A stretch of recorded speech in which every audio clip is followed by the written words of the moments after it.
Let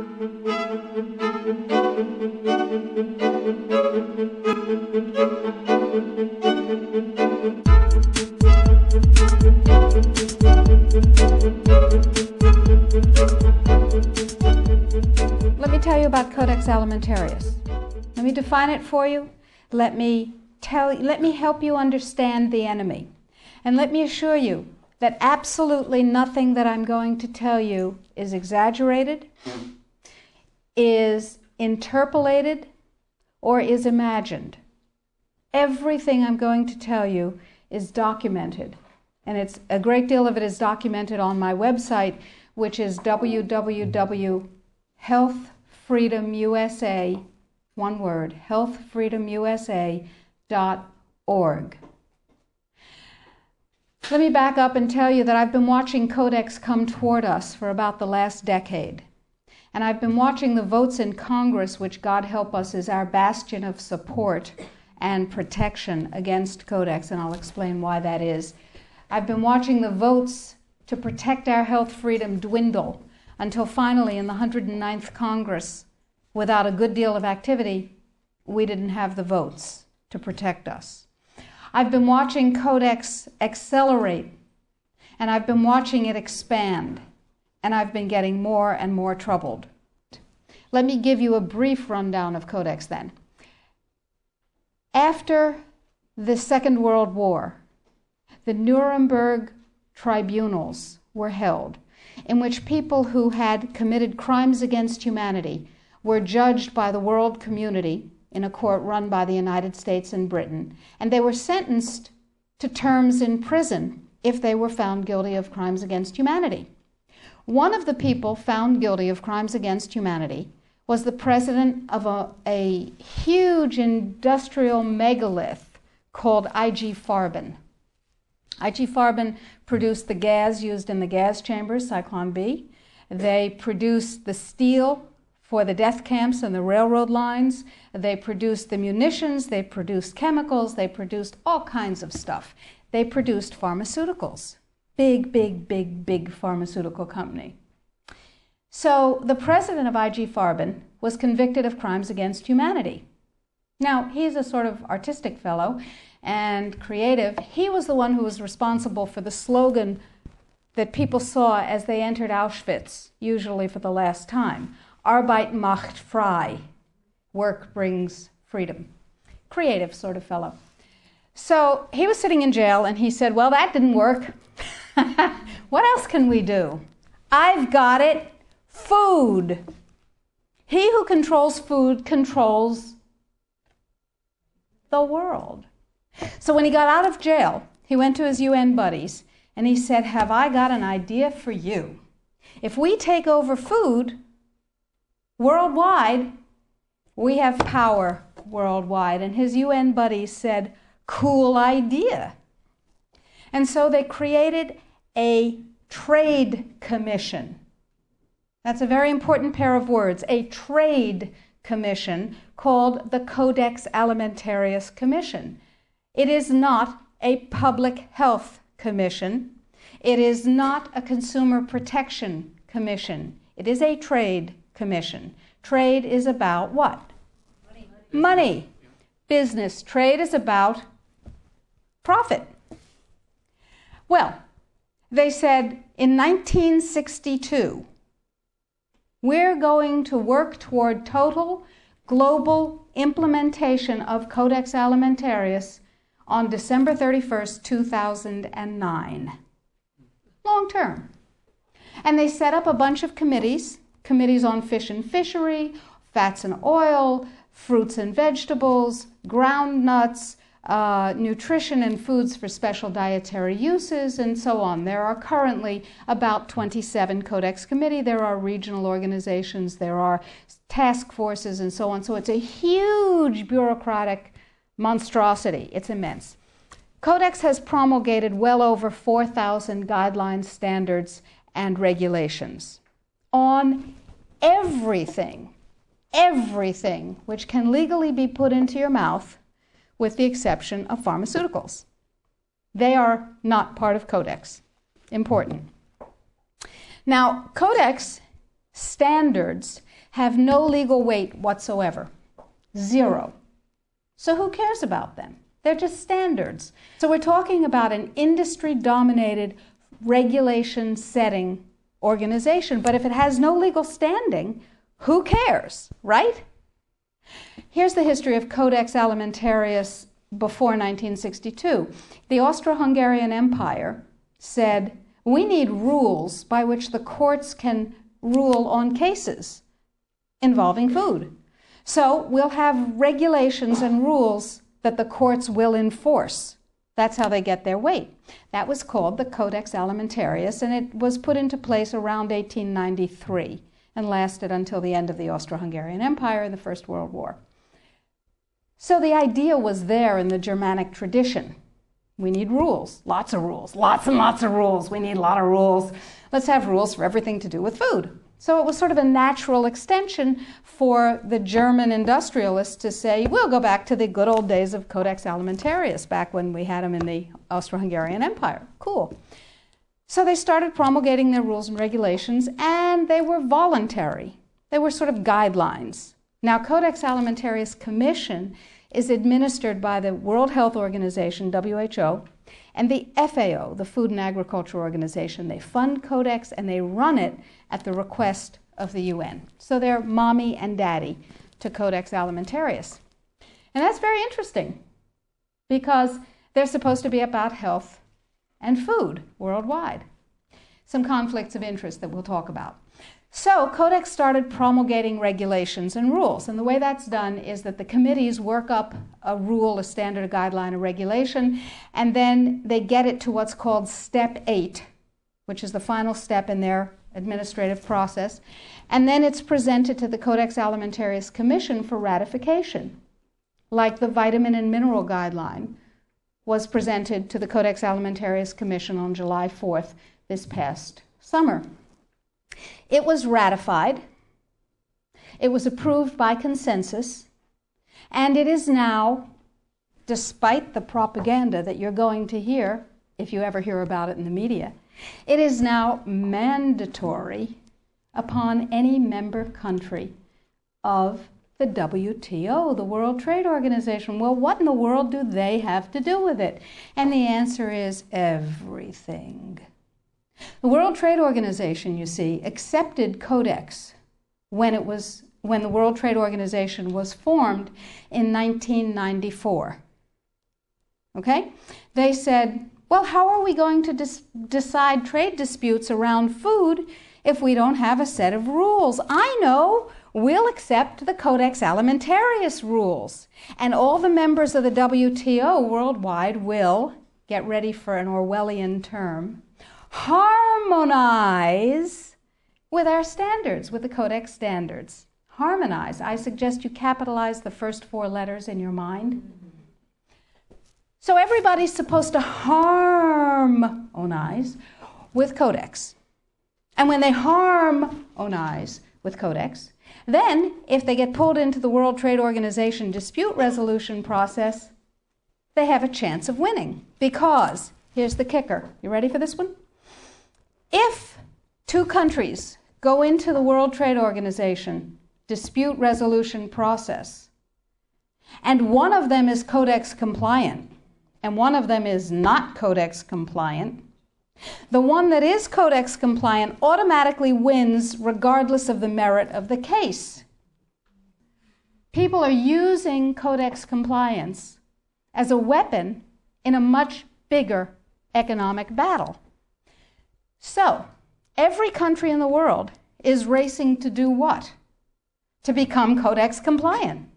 So, in the United States, the situation is, okay, how do we become Codex compliant when we have laws that protect us? And you have to remember that Codex does not serve consumer well-being, does not serve health. It serves what I call the 5 bigs. Big pharma, big chema, big biotechna, big agribiz, and big medica. Little you and little me are not served by Codex in the least. So before we go forward and talk about the rest of what has to happen, let's ask what Codex does. You probably all know about the vitamin and mineral guideline that was ratified on July 4th. You may not know that although it is said that Codex guidelines, regulations, and standards which have been ratified are voluntary, they are not voluntary. That is known as a lie. They are mandatory, but they are not fully mandatory until December 31st, 2009. They're sort of kind of a little bit mandatory now, and they're totally mandatory then. Okay, so what does Codex do? Why do I care enough about Codex to close my practice and stop treating patients who came to me from around the world to help them regain their health and be radiantly well with non-toxic means, which is a very satisfying thing to do. I love it. And it also provided me with an income. That was nice.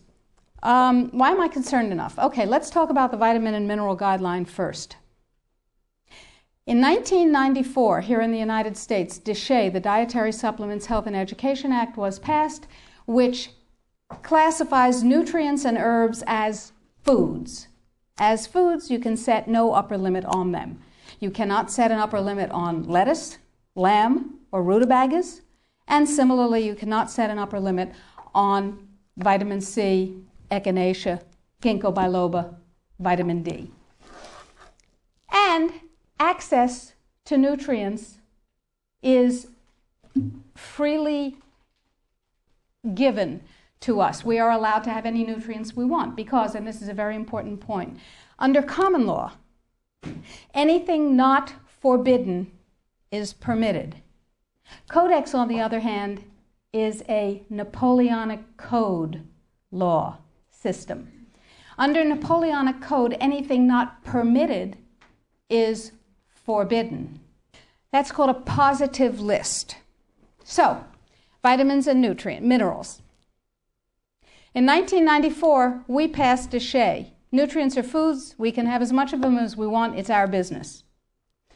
In 1994, Codex, with no notice here in this country whatsoever, declared nutrients, put on your intellectual seatbelts, declared nutrients to be toxins. They're poisons. Dangerous industrial poisons.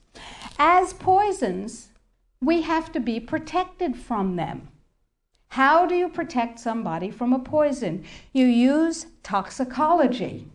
You use a science called risk assessment. A quick primer on risk assessment. First, you take the substance that's poisonous and you feed it to animals and you determine the dose that kills 50% of them. That's called the LD50. Okay? And you extrapolate what the LD50 for a human being might be. Then, you go down to the other end of the dosage range and you start feeding itty-bitty tiny bits of it to test animals. And you come up with the largest possible dose, the maximum permissible upper limit, that can be fed to an animal before a discernible impact is shown. Okay? No discernible impact. Then you divide that by 100. That's how they do it in risk assessment. And now you've got a safety margin. So you've got 1/100th of the dose that can be given, the largest dose that can be given with no discernible impact. Okay? Nutrients under Codex not only are limited to those nutrients on the positive list, and we anticipate there will be 18 of them, and they do not include CoQ10, glucosamine, chondroitin sulfate. They do include fluoride, which, to my knowledge as a physician, has absolutely no biological benefit whatsoever. But it does make people complacent. Fluoride was first used in the Gulag because it was discovered that prisoners who were fed fluoridated water were complacent and you could do anything you wanted to them. They were easy to manage. So you have 18 nutrients. You have itty-bitty, teeny-weeny, little-bitty doses that are determined scientifically to have no effect on any human being. Now, in this country, we have a problem. We have déchets. We got to get rid of déchets in order to harmonize with Codex. That part of Codex, anyway. So how do we get rid of déchets? We attack it legislatively, of course. And there are 5, count them, 5 bills currently before Congress designed to overturn, gut, invalidate, and otherwise get rid of déchet. Because once déchet is gone, we can harmonize with a vitamin and mineral guideline. So what we're talking about is waking up one morning and being very surprised to find that high-potency, therapeutically effective, clinically significant nutrients are now illegal in the way that heroin is illegal. Not available with a prescription, illegal. If these nutrients have any impact on the human body, they are illegal. That's just the vitamin and mineral guideline. Let's talk about milk. We have recombinant bovine growth hormone, and now we can choose milk with it or milk without it, butter with it, butter without it, right? Not under Codex, because under Codex, every dairy cow on the planet must be treated with Monsanto's recombinant bovine growth hormone. Furthermore, under Codex, every animal used for food on the planet, whether it has fins, feet, or feathers, every animal on the planet must be treated with subclinical antibiotics. Must be treated with subclinical antibiotics and must be treated with exogenous growth hormones. Codex requires, mandates that all food be irradiated unless it's eaten locally and raw. All food, including organic food, of course. So is it organic afterwards? Well, of course, the organic standards are incredibly low. The organic standards allow a farmer to use veterinary drugs, including growth hormones, antibiotics, etc., on animals, and then at his whim reclassify them as organic. But farmers are our friends, and they would never do that, right? Right. Codex sets limits for the dangerous industrial chemicals that you can have in your food. And the limits are incredibly high. Go to Codex Alimentarius, do a Google search, and look, there are drop-down menus at the top of the official Codex page. Look at the toxins and the veterinary chemicals and the levels that are set. They are terrifying to me. Terrifying. The names of the chemicals that are permitted and the amounts of the chemicals that are permitted are terrifying to me. Why am I terrified? Well, perhaps I'm just a cowardly person. It's possible. Think about this. In 2001, 176 countries, including the United States, got together and they said there are 12 really bad organic chemicals. They're called POPs, persistent organic pollutants. There are a lot of them, but there are 12 that are so bad that nobody could disagree that those 12 POPs had to be banned worldwide. 9 of the 12 worst organic chemicals known are pesticides, not surprisingly, because they kill things. And, of course, we have many processes and enzyme systems that are very much like insects and other pests, so they're not too good for us. But Codex has different ideas. Codex has brought back 7 of the 9 forbidden POPs that 176 countries banned worldwide. Dieldrin, aldrin, hexachlorobenzene. And the food that is imported from other countries that contains these substances cannot be stopped at our borders because otherwise it would be, God forbid, a trade violation. That's how Codex works. Codex, according to the World Trade Organization and the Food and Agriculture Organization joint projections. Now, I didn't make this up. Please, if you unfastened your intellectual seatbelts, put them back on again. If you do the numbers in the WHO FAO projections, the epidemiological projections, they estimate, not I, because what do I know?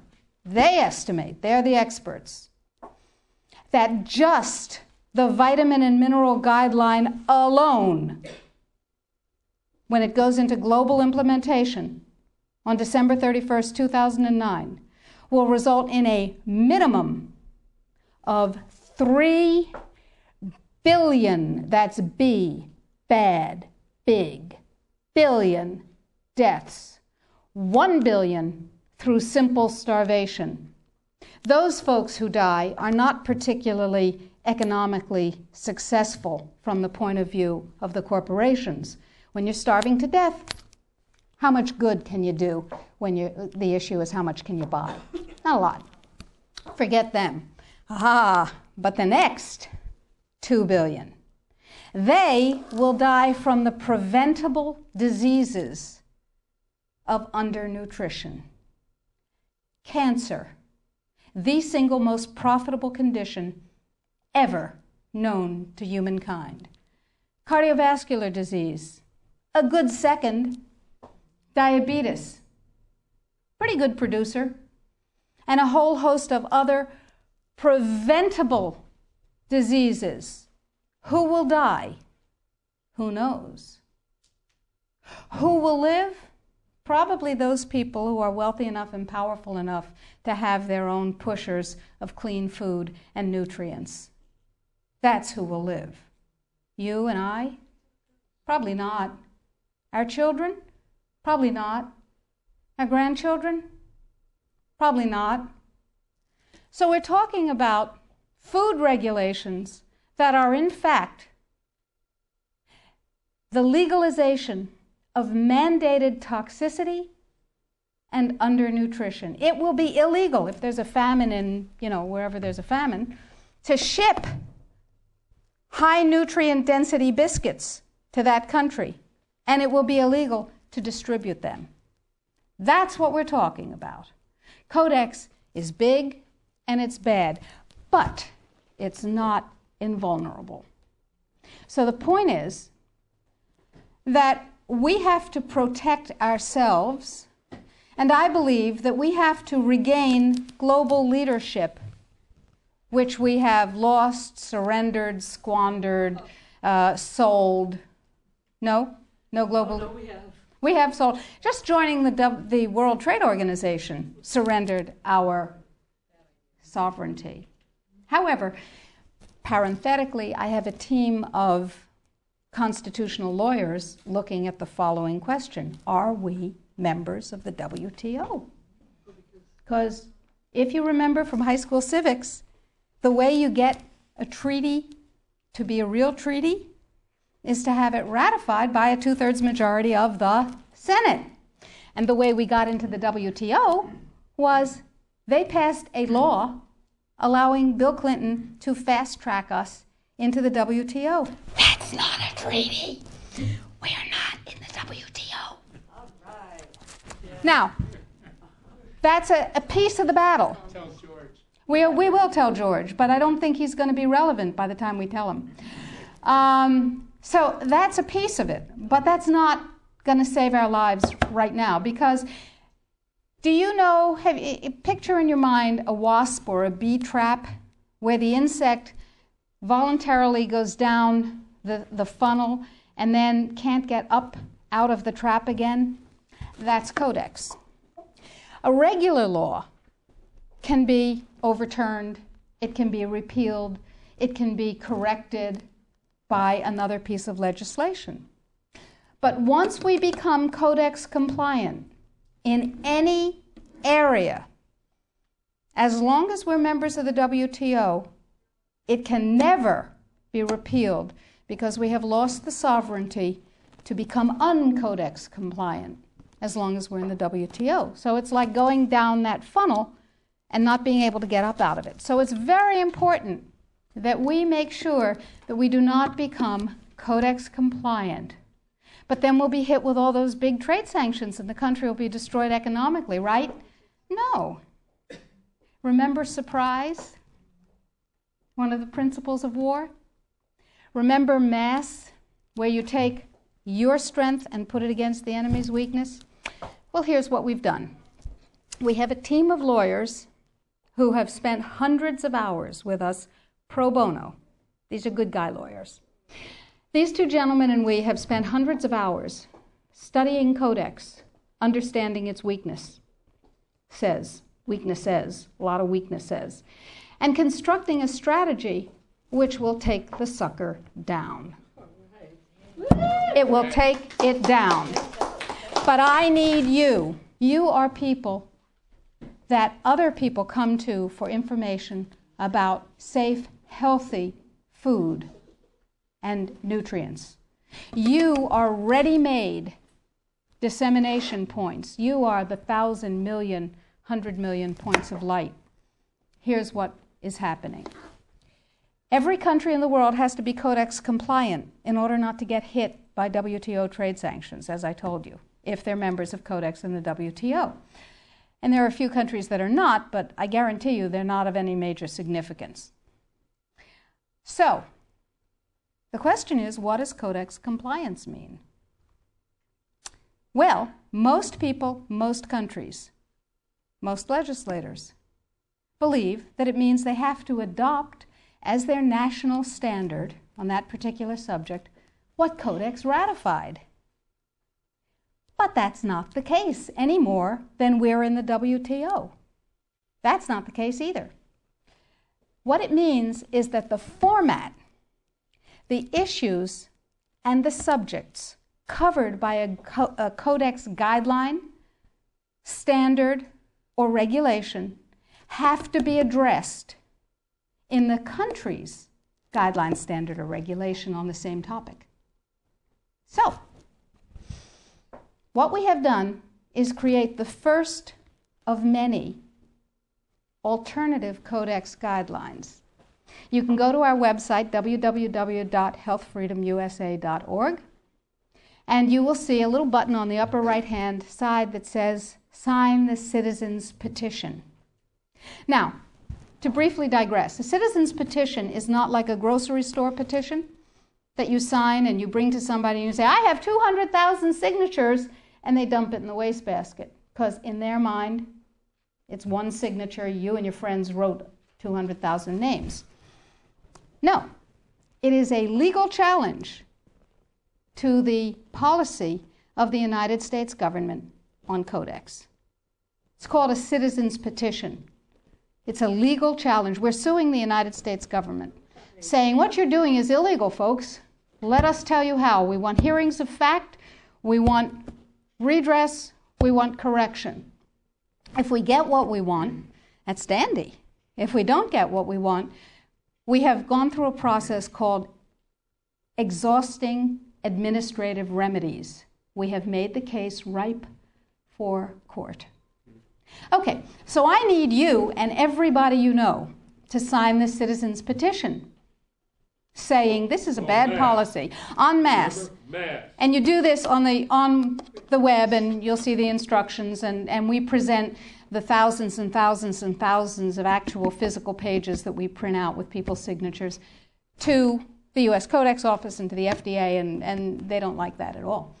But that's okay. However, this time, this is the Second Amendment of the Citizens Petition that we're asking you to sign. This time, the revised Vitamin and Mineral Guideline is part of it. It's part of the lawsuit saying this needs to be U.S. policy. The more voices that say, this is what I want, and you work for me, Mr. and Mrs. Bureaucrat and Mr. and Mrs. Congressman, Mr. and Mrs. Senator, the more voices, the more weight. So step number one is read and sign the citizen's petition. Step number 2 is disseminate the information, the web link. Tell everybody you know. Put it out in your office. Get your patients, your friends, your neighbors, your suppliers to sign the citizens' petition. And your suppliers, the companies that you use, are going to tell you that you're out of your minds. They will tell you that Codex is not a problem. And they will tell you, anybody here have a dog? Okay. Dog owners know that you ask a dog to heel, sit, down, stay. That's Codex in this country and worldwide. Because the more people who are in Codex coma, the less trouble they have getting this through. So the NNFA, anybody here ever heard of the NNFA? Everybody's heard of the NNFA. Did you know that the members of the NNFA are not just health food stores and manufacturers, but include companies with names you may have heard? Pfizer, Merck, Monsanto, Bayer, BASF, Archer Daniels Midland, Chemet, Eastman Chemical, I could go on, GlaxoSmithKline Wellcome, Wyeth Arrest, you get the idea. Why? Because after DSHEA was passed and the nutrient business burgeoned, the pharmaceutical folks said, and they're not dumb, said there's gold in them thar pills. And they bought the means of production of many, many, many companies, and they bought the companies themselves. So they're in the nutrient business. What better way to kill the nutrient business, which is not nearly as profitable as the toxic chemical drug business, than to take it over? Works every time, right?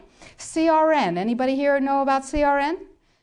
Council for Responsible Nutrition. Same members. They have lots of multi-level marketing companies. Same members. Okay? And they're serving their members' needs. They're saying, CRN is saying, yay, Codex is coming. It's going to protect us from those dangerous vitamins and minerals and herbs. And CRN is saying, it's fine. Go to sleep, lullaby, and good night. Everything's fine. And they use a report that they commissioned at a reputed cost of $800,000. A report Sidley, Austin, Brown, and Root, a law firm in Washington, wrote a report for them. And it said, lullaby and good night. Everything's fine. It won't have an impact on the United States. Everything's fine. Sidley, Austin, Brown, and Root has one major client whose name you might know, Merck. Now, it's entirely possible that NNFA just did a spectacularly bad job of due diligence, or not. Anyway, the report says everything's fine, everything's dandy, no problem, we've got DSHEA. Yeah, sure we do. Now let's talk about Australia. Remember, 5 laws before Congress to overturn DSHEA. And you can write to Congress on the website. The click of a mouse. I call it riding the freedom mouse. It's called security. Now, Congress uses a multiplier of 13,000 to 1. Every email, fax, phone call, letter. Don't write letters. They get decontaminated. They never get to Congress. Every email, fax, and phone call counts as 13,000 constituent opinions. They figure that if you write a letter or send an email, there are 12,999 lazy lunks who can't bother to get to the computer terminal to do the same thing, but they feel the way you do. Interesting. That's power, my friends. That's power. That's 13,000 to 1. So suppose we have 1 million people. Suppose we have 10 million people. Suppose we have 100 million people saying, don't you dare. Now, Congress has one rule above all others. Anybody know what it is? Get reelected. That's the primary rule, the prime directive, as Isaac Asimov would have called it. The prime directive is to get reelected. Now, DSHEA was passed, you may remember, by unanimous congressional consent. Was that because one morning all members of Congress woke up and said, I see the light. nutrients are better than drugs. No. They said, oh, if I don't go along with this, I'll never be reelected to anything. You remember critical mass.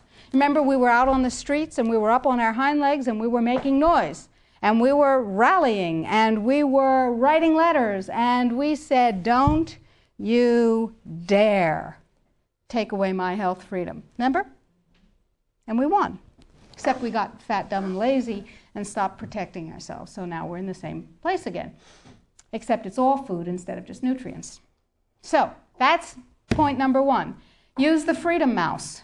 Ride the freedom mouse. We've made it as easy as possible on the site. Sign up for the emails. I will never sell your information to anyone, I promise. I will never rent it. I will never share it. You'll only get email from me. And we need you to know what's going on. So I'll send you email blasts. I'll send you things that you can do. Or not. You know, it's your choice. Get everybody you know informed. Now, what else can you do? Well, we're going to write a series of Codex alternative guidelines. Everything bad in Codex will have an alternative guideline that turns it into a pro-health guideline. What have we done with the guideline, the vitamin and mineral guideline? You can see that because we have a markup copy that has their guideline crossed out and ours written in on the website. It's right there.